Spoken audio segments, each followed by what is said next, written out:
Hey guys, this is Mrs. Harbin, and this is Advanced Math, section 10.4. Today we're going to talk about some special patterns in factoring, and these patterns might make it easy for you to factor if you recognize these patterns. Let's start with a quick lesson opener by multiplying these binomials. We have x plus y times x minus y. If you FOIL that out, try these on your own, pause the video, do your work, come back and check to make sure you did those correctly. So x plus y times x minus y is x squared minus y squared. A plus 4 times a minus 4 is a squared minus 16. And 2x minus 3y times 2x plus 3y is 4x squared minus 9y squared. Now hopefully you noticed a pattern here. On the left, hopefully you noticed that our terms were really just the same in each binomial, except for one had a positive y, or a positive second term, and one had a negative second term. When we have a binomial, or when we have something where the terms are the same and just the sign is different, we call these conjugates. I'm going to try to write that neatly here. When we multiply conjugates, x plus y times x minus y, or a plus 4 times a minus 4, or 2x minus 3y times 2x plus 3y, hopefully you noticed what we end up with is our first term squared minus our second term squared. And you can see that pattern all throughout. Our first term was a, so here's a squared, and our second term is squared. 4 squared is 16, joined with that minus there. And our first term squared, 2x squared, is 4x squared, and our last term squared, negative 9y squared. So hopefully you noticed that pattern. If not, hopefully you see it now. What about 5x minus 2 squared? Well, we can't distribute a square. 5x minus 2 squared is really just 5x minus 2 times 5x minus 2. And 3x plus 5z is the same as 3x plus 5z times 3x plus 5z. So we don't distribute this square. We actually do have to write the binomial again and then multiply out. When we do that, we get 25x squared minus 20x plus 4, and 9x squared plus 30xz plus 25z squared. So these did not follow the same pattern as our conjugates. Remember, conjugates had two different signs, and here both of our binomials had the same sign. So again, this lesson is all about special patterns that we see in factoring. And the first special pattern I want to tell you about is a perfect square.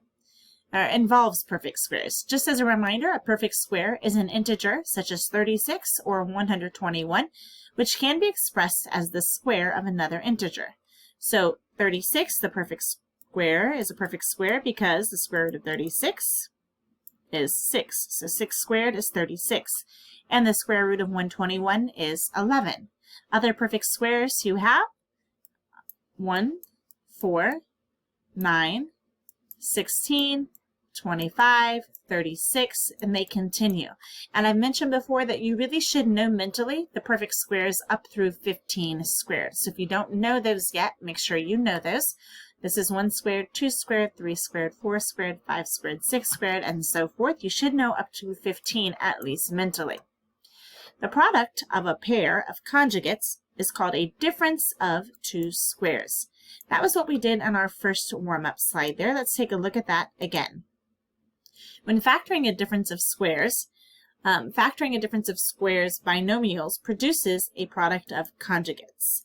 So if you remember from our first slide, we had something like x plus y times x minus y, and when we multiplied that, we got the square of the first minus the square of the second. This produced a difference of squares. To factor that back out, we need to recognize that our first term is a square and our second term is a square in order to factor that back out. Let's take a look at an example. We're going to factor x squared minus 49. And we should recognize that x squared is a square, it's x squared, and 49 can be rewritten as 7 squared. Once we've done that, we know that we're going to have conjugates as the factors. So we're going to write our two binomials and take the square root of the first, and it becomes our two first terms here, x and x, and then our 7 becomes our last two terms. We are writing conjugates, so one is a positive 7 and one is a negative 7. If you want to check to make sure that works, you can FOIL that back out. So we recognize we have a difference of two squares, and we can factor that as two conjugates. Let's try another one. 5 minus 125x squared. Well, the first thing that we want to do is factor out a common factor. Both of these have a 5 that can be factored out. Once we factor out our 5, we now have a difference of squares. 1 is 1 squared, and 25x squared is 5x squared. Once we recognize that we have a difference of squares, we can use conjugates to factor that out. And so that becomes 1 plus 5x and 1 minus 5x. Our 1's get split. 1 goes here and 1 goes here. And our 5x's become our last two terms with a plus and a minus. That's what makes those conjugates. Don't forget, we do have to keep the 5 that we originally factored out at the beginning. All right, try this one on your own. Pause the video and come back and restart the video when you think you've got it. All right, so the first thing that we want to do is factor out any common factors, and in this case, we can factor out a 4. That leaves us with 9x to the 6 z squared minus 16y squared.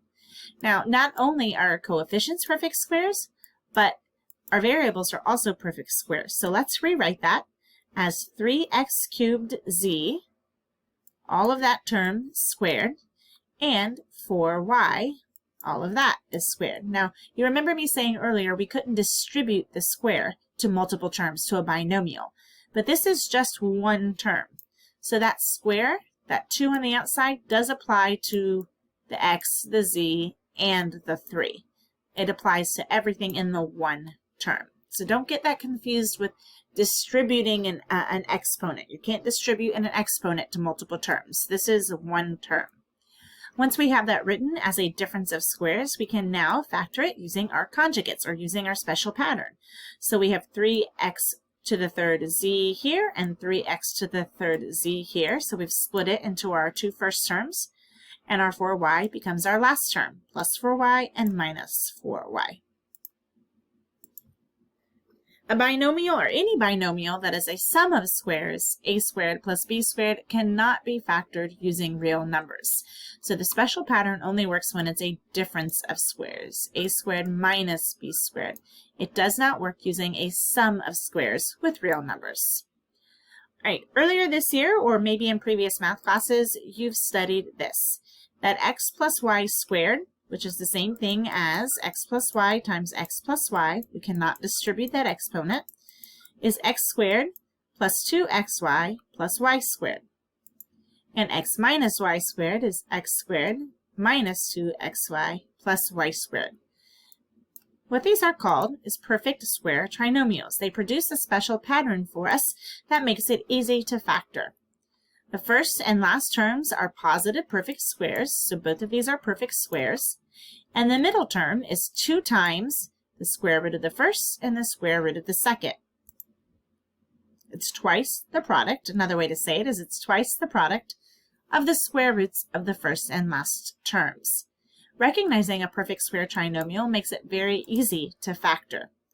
A perfect square trinomial takes the square root of the first, the sine of the second term, and the square root of the last term.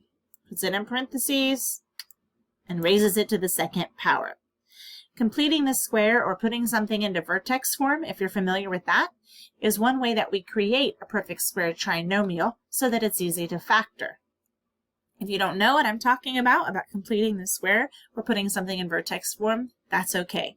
But some of you who have done that before maybe have seen these perfect square trinomials. So let's take a look at an example with some numbers. The first thing that we need to do is recognize that our first term and our last term are perfect squares. If we recognize that, we can check the middle term to see if it is in fact 2 times the square root of the first, so the square root of x squared, and the square root of the last, so the square root of 25. And the square root of x squared is x, and the square root of 25 is 5, and this middle term is 2 times x times 5. It is twice the product of their square roots, so we do have a perfect square trinomial. Because we have a perfect square trinomial, we can take square root of the first, the sine of the second, and the square root of the last term. Put those in parentheses and raise it to the second power, and it's factored.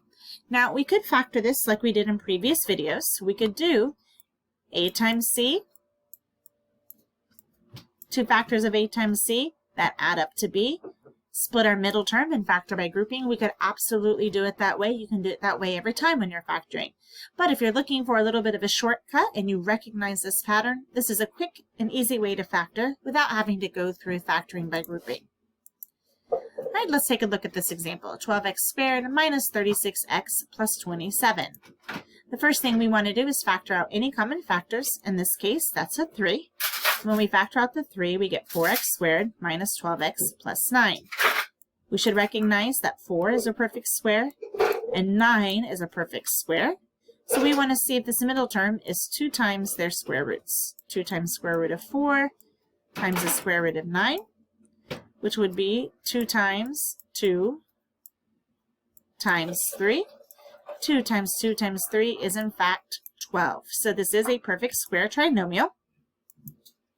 Because of that, we can factor this really simply. Take the square root of the first, 2x, the sine of the second, minus, and the square root of the last, 3. Put that in parentheses and raise it to the second power. Don't forget about this 3 that we pulled out initially. It's still here. So don't forget about that when you factor out a common factor right at the beginning. And we factored it. If you wanted to check your work, you can multiply 3 times 2x minus 3 times another 2x minus 3. Remember, we cannot distribute this exponent. We have to list the binomial twice. We cannot distribute the exponent. If we do multiply that back out, we do get back to our original expression, 12x squared minus 36x plus 27. Okay, see if you can figure out this one on your own. Pause the video, come back when you're ready to check your work. All right, so the first and last terms are perfect squares. We have x to the 6th and y to the 4th, which is x cubed y squared squared. And this is for z squared. So we do have perfect squares. And if we check, our middle term is twice the product of the square roots. 2 times x cubed y squared times 4z gives us this 8x cubed y squared z. So this is a perfect square trinomial. Just like before, we're going to take the square root of the first, the sine of the second, and the square root of the third, put it in parentheses and raise it to the second power, and now it's factored. So that's a quick shortcut for factoring this perfect square trinomials. If you guys have any questions, make sure you write those down. Go back and rewatch the video. See those examples maybe in slower speed if you need to watch them a little bit slower. And be ready to ask me next class.